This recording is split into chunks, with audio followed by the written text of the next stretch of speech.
Hello everyone. Today I'm going to talk to you about the dynamics of risk, changing technologies and collective action in seismic events, a book by Louise Comfort. Louise Comfort is a professor of public and international affairs. She received her PhD in political science from Yale University. She was the director of Center for Disaster Management at the University of Pittsburgh. Now she is retired and based her home in California. She has been affiliated with the Berkeley Hazard Center and still teaching there and doing research. The book is published by Princeton University Press in 2019.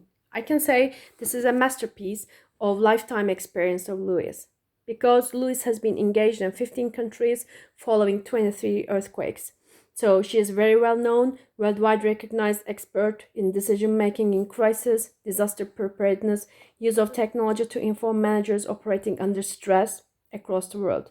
So she has been an author of multiple books, academic papers. She has been a mentor and supervisor for many researchers across the world in different countries. She has been PI in many projects at international level in disaster research. I'm very lucky to get to know her, and I have been mentored by her past 10 years or so. So I'm learning and learning and learning, enjoying learning, and also reading the recent book, which she sent me a copy of Louise Comfort.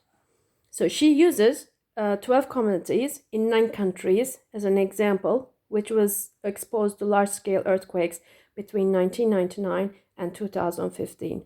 I'm going to read you in chronological order of the earthquakes Louise talks about in her book. So starting from 1999, Marmara earthquake in Turkey, November Düzce earthquake in Turkey, and 99 was a catastrophic year, so there was another earthquake in Taiwan, that is Chichi earthquake, 2001 Gujarat earthquake in India, 2004 Sumatra earthquake in Indonesia, 2005 Pakistan earthquake, 2008 Wenchuan earthquake in China, 2009 Padang, Indonesia, 2010 Haiti earthquake, 2011 Tohoku earthquake in Japan. That's a very unique example because it is a triple disaster. So earthquake happened, tsunami followed, and then we had the nuclear power plant reactor problem, the leak. 2013 Lushan earthquake again in China, and 2015 Kathmandu, Nepal earthquake. So thinking about the locations, geographical locations of these large-scale earthquakes, Louise also talks about the megacities and mega risk in multi-hazard countries in her book. Like cities like Istanbul, Mumbai, Jakarta, Tokyo, Mexico City, Los Angeles, Kathmandu, Nairobi, Quito, we can list many of them, are exposed to multi-hazard, and mainly if it's an earthquake, it can be very destructive and a major issue.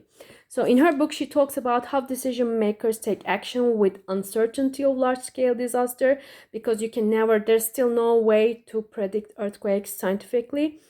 She talks about local, national, and international organizations and procedures, how it works in decision-making process.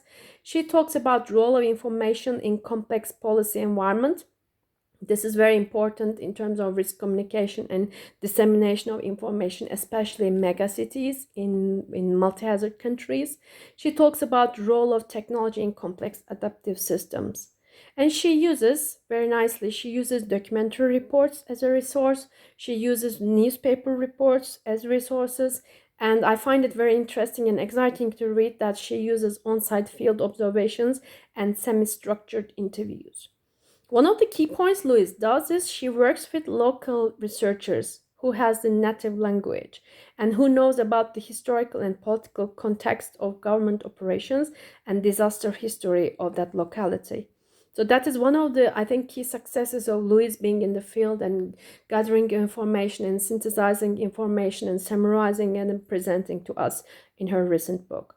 She talks about technical indicators, because if it's an earthquake, if it's a seismic risk, you cannot make it without understanding the building code of that country, any critical infrastructure information. She talks about the dimensions of organizational flexibility. For example, if a country has a national disaster response plan, and if specifically they have a response plan specifically on earthquakes, that would be interesting. And she talks about the cultural values, how collaborative action is taken, how shared values are used during the decision-making process. So, thinking about all these 9 countries and 12 communities and merging her field experiences with the technology, merging her field experiences with the theory, and mixing theory and practice, putting them together in nice graphs and tables and figures, and presenting to us with a lot of references at the end, and with a lovely acknowledgement where she mentions about many researchers who helped her in the field. That's a super interesting book if you are really into an earthquake seismic world, and if you really want to understand and know about the dynamics of risk in megacities at the globe at international level. Thank you.